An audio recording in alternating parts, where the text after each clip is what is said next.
ಅಕ್ಕ, ವಿರಾಟ್ ಅವರು ನಿನ್ನ ಅಷ್ಟೊಂದು ಇಷ್ಟಪಡ್ತಾರೆ. ನೀನ್ ಯಾಕೆ ಅವ್ರನ್ನ ದೂರ ತಳ್ತಾ ಇದ್ಯಾ? ಅದು ಅಲ್ಲದೆ ನಿಮ್ಮ ಅಕ್ಕ ಭವಾನಿ ಅದೇ ಮನೆ ಸೊಸೆ ಆಗ್ತಿದ್ದಾಳೆ. ಈಗ ನೀನು ವಿರಾಟನ್ ಮದುವೆ ಆಗಕ್ಕೆ ಒಪ್ಕೊಂಡ್ರೆ ಅಕ್ಕ ತಂಗಿ ಇಬ್ರು ಒಂದೇ ಮನೆ ಸೊಸೆ ಆಗ್ತೀರ. ನೀನ್ ಯಾವಾಗ್ಲೂ ಹೇಳ್ತಿರ್ತೀಯ ನಮ್ಮ ಅಕ್ಕ ಚೆನ್ನಾಗಿರ್ಬೇಕು ಅಂತ. ನೀನು ಆ ಮನೆ ಸೊಸೆ ಆಗಿ ಹೋದ್ರೆ ನಿಮ್ಮ ಅಕ್ಕನ ಚೆನ್ನಾಗಿ ನೋಡ್ಕೋಬೋದಲ್ವಾ? ನೀನೊಂದ್ ಕಡೆ, ಭವಾನಿ ಅಕ್ಕ ಒಂದ್ ಕಡೆ ಇದ್ರೆ ನಿಮ್ಮ ಅಕ್ಕ ಹೇಗಿದ್ದಾರೆ ಅನ್ನೋದೊಂದು ಟೆನ್ಷನ್ ಇರತ್ತೆ. ಅಕ್ಕಂಗೆ ಕಷ್ಟ ಸುಖ ಹಂಚ್ಕೊಳ್ಳೋದಿಕ್ಕೆ ಅಲ್ಲಿ ಯಾರು ಇರೋದಿಲ್ಲ. ಅದೇ ಇಬ್ರು ಒಟ್ಟಿಗೆ ಇದ್ರೆ ಅಕ್ಕಂಗೆ ಕಷ್ಟನೇ ಬರ್ದಿರೋ ತರ ನೋಡ್ಕೋಬಹುದು ತಾನೆ. ಅಕ್ಕಂಗೂ ನೀನ್ ಇದ್ಯಾ ಅನ್ನೋ ಒಂದ್ ಧೈರ್ಯನೂ ಇರುತ್ತೆ. ಇಂಥ ಅವಕಾಶ ಮತ್ತೆ ಬರಲ್ಲಮ್ಮ. Think about it. ಏನಮ್ಮ ಯೋಚನೆ ಮಾಡ್ತಿದ್ಯಾ? Should I take a decision as ಮೌನಂ ಸಮ್ಮತಿ ಲಕ್ಷಣಂ ಅಂತ? ನೋ ಡ್ಯಾಡ್, ಮೌನಂ ಅಸಹಾಯಕ ಲಕ್ಷಣಂ. ನೀವೇನೇ ಹೇಳಿದ್ರು ನನ್ನ ನಿರ್ಧಾರ ಬದಲಾಗಲ್ಲ. ಭೈರವಿ, ನಾನು ಹೇಳೋದು ನಿನ್ನ ಒಳ್ಳೇದಕ್ಕೆ. ಅಂಡರ್ಸ್ಟ್ಯಾಂಡ್?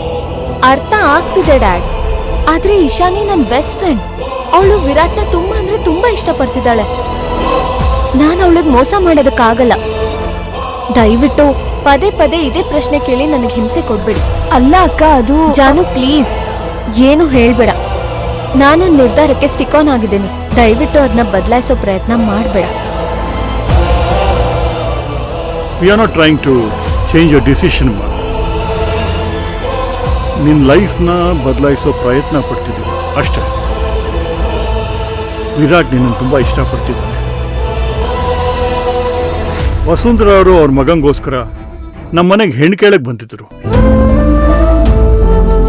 Just understand. ಹಠ.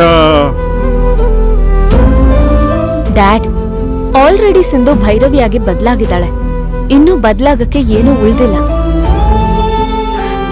ನಿಮ್ ಮಾತನ್ನ ನಾನು ಭೈರವಿ ಸ್ಥಾನದಲ್ಲಿ ನಿಂತು ಖಂಡಿತವಾಗ್ಲೂ ಕೇಳ್ಬೇಕು. ಯಾಕಂದ್ರೆ ಅಷ್ಟು ದೊಡ್ಡ ಋಣದ ಭಾರನ ನನ್ ಮೇಲೆ ಹೊರಿಸಿದಿರ.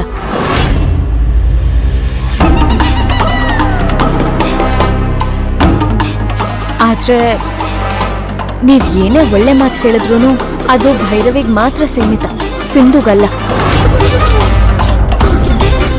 ಸಿಂಧು ನಡೆದಿದ್ದ ದಾರಿ ಕೊಟ್ಟಿದ್ದೆ ಮಾತು.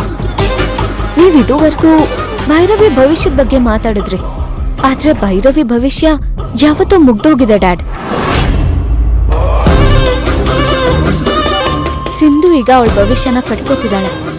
ದಯವಿಟ್ಟು ಈಗ ಅವಳ ಭವಿಷ್ಯಕ್ಕೆ ಕೊಡ್ಲಿ ಪೆಟ್ಕೊಡೋ ನಿರ್ಧಾರನ ಮಾಡ್ಬಿಡಿ. ಸಿಂಧು ನಿರ್ಧಾರನೇ ಕೊನೆ ನಿರ್ಧಾರ.